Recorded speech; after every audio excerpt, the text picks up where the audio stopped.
Intel, AMD. But they're actually in two separate computers now. They're actually on there shortly ago. So the Intel i3-8100 versus the Ryzen 3 1300X. From my testing, there's about a little under 5% difference clock for clock. There's one platform that has an IPC advantage. Okay, you can probably take a guess, but I definitely want you to come along for the ride because I do things differently. Okay, I do real world. So let me explain why. My customers, okay, they're generally, for the most part, not older people or people that can easily build their own all the time. A lot of times they're buying for kids, or they're younger, or they don't have the time, whatever have you. But they stream, they heavily multitask, which in another video you guys will probably see up shortly, 8 gig of RAM and running these same benchmarks with these programs open I normally use actually caused a decent decrease from the results I got in this video. So that's why that's important, because you want to see how these processors react. But I do it differently because people stream, people run multiple programs, people are watching YouTube in the background, having Discord open. Discord actually is eating up a fair bit of CPU power and memory, by the way, especially Chrome does, right? So that's why I do the real world test. You guys will see my testing methodology here in a minute.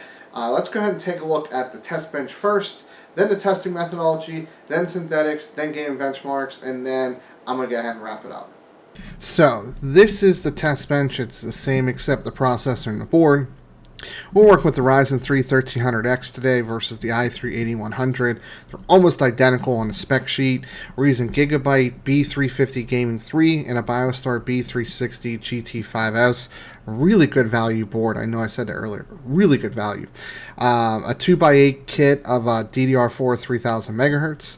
A Power Color RX 580 that is a 4 gigabyte GPU. Corsair CX550M, that's 80 plus bronze certified, a silicone something 240 gig SSD, I think it actually might be 250, and a Samsung 500 gig external SSD, which is what all the programs that we're using for benching purposes is loaded on. Now we need to take a look, and a careful look, at the testing methodology, because I did keep it uniform, but it's just a little bit different than what I had originally planned. Just a few things to note. The desktop resolution was 4K. Just full disclosure so you guys are aware. The games are run at 1080p though. Chrome is open with 4 tabs, LTT, Last Tech Tips, YouTube, no videos playing, Discord.com, and the Wild Forums. Had a hardware monitor open as well as CPU-Z, GPU-Z, MSI Afterburner. I did have the slider up for maximum power, but it didn't give it any boost, unfortunately. And I did have Discord open, but not logged in. Do note that Discord app is constantly changing, and I wanted to do that because realistically, you know, you could be running apps or stuff that's always changing something in the background, which will change the load on the GPU and the CPU respectively. So let's take a look at a couple of the synthetics. Obviously my favorite Cinebench with a couple other ones, and then games, and that'll be all. Why is it that every single time I see Cinebench, I think of Cinebuns? Anyway, regardless. So what we're looking at right here is the i3-8100 did squeak out. Obviously a win. So about 30 points higher on multi-core and about 7 points higher on single threaded performance. And that, honestly, we're looking at in the realm of single threaded. Granted, it was boosting 100 megahertz faster, running 100 megahertz faster. 7 points at 150 is roughly, it's like 4.5%, and then 30 points at nearly 600 is very small amount in all things considered.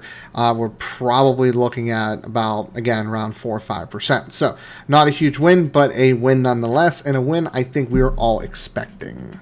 Next, we have Ashes' Singularity, and how I do this test is I run the GPU test, DirectX 12, 1080p standard, and then I take the CPU portion of that. The reason why is that seems to be a lot more of a consistent result compared to doing the CPU test. I've seen, when I ran this, for example, the 1300X1, 2 of the 5 just messing around tests that I ran, it was moving all over the place. Same thing with the i3. So this is more consistent results.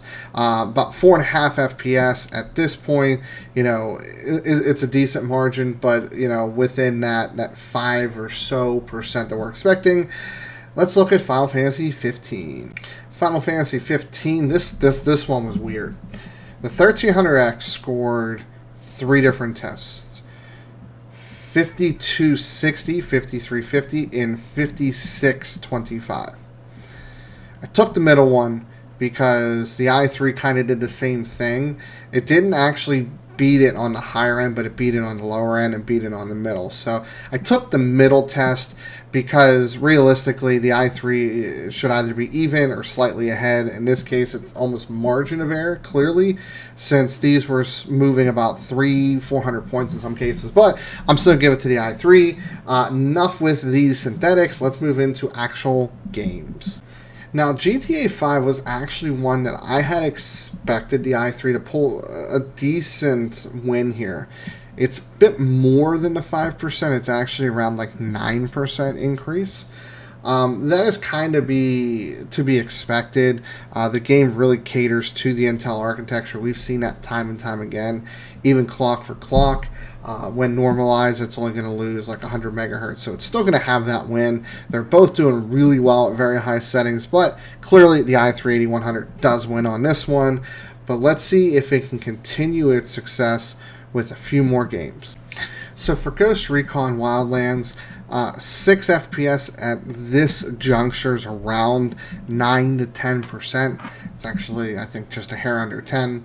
And again, Intel has definitely dominated this game compared to AMD. AMD does well, but Intel definitely has a clear advantage here. I don't think anybody's going to argue that. They're both averaging over 60 FPS on high with a $140 graphics card, so that is definitely something to ride home here. But again, Intel is winning so far, but there's 2 more to go, and I'm hopeful we'll see something a little bit different. So Rise of the Tomb Raider, the margin is a little bit smaller. It's like 4, just under 4.5. So obviously the Ryzen's made up a little bit of ground here, not a substantial amount, but a little bit of ground here. But again, we're looking at over 60 FPS, high settings, both platforms doing really well. For Honor's going to wrap it up. Let's see how that one performs, because that one could always be the curveball in the testing. So For Honor, really, really, really close. In fact, the 1300X actually went out by 0.04 FPS. This generally happens. This game does scale with CPU, but it usually hits a GPU bottleneck. CPUs can really usually stretch your legs in this regard.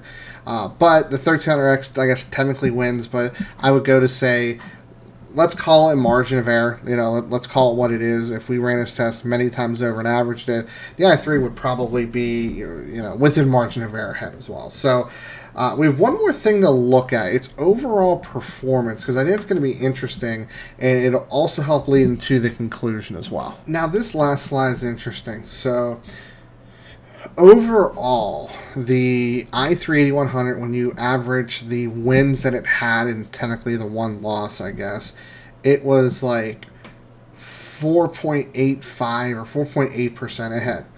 When you normalize it down to 3.6 gigahertz, which the 1300X was running at 3.6 and the i3 was actually running at 3.7, it comes down to 4.75. So it's really 95.25 versus 100%. And I think this doesn't really surprise anybody. Intel does have a 5% IPC advantage. And there are games on top of that that utilize one of the CPU's architecture more over the other. Because remember, AMD is using CCXs, multiple clusters that are heavily dependent on RAM. And I was running 3000 megahertz RAM, but the reality of it is some games will work really well with it, and other games don't scale quite as well. GTA 5 being one of them, Ghost Recon Wildlands being another, right? So I think the conclusion is going to make a lot of sense. I don't think this really surprised anybody. They're both really close, really good chips. Obviously, the win goes to the i3, but let's bring it to the conclusion so we can really see what the point of this video was. So the conclusion: 100% performance, 96, 95 and some change. It wasn't quite 95 even. That's your overall performance numbers. There are also real-world performance numbers. The Intel chip, being the roughly 5% IPC increase, did show it overall when we averaged all their performance differences out. Both platforms are great. I would say if you were looking to spend around $800, I guess if you had built it, it'd be a little bit less than that, obviously, probably in the sevens or something like that. So we'll say if you're looking to buy it, this would be around $800, and with the Ryzen platform, be also around $800. You really can't go wrong. The AMD has a little bit more future-proof, essentially. Boards on AMD is a little bit cheaper. I did get that board for like $65. It's a steal for what it offers. But basically what we're looking at is you can go either way, and they're both good choices. They're both very close. But now you can also see what the real-world performance is. If you are looking to spend like $700, $800 in a computer, what kind of performance you can expect. So if you like this video, hit the like button. If you disliked, hit the dislike button, obviously. Get subscribed for more content. I should have some videos coming out consistently here for a little bit. Maybe towards the end of the year I might have a little bit of a break. If you want to buy anything that I've used in this video, I'll put links in the description below. But as always, this is Steve from PC Budget Solutions, and I'll see you later on down the road.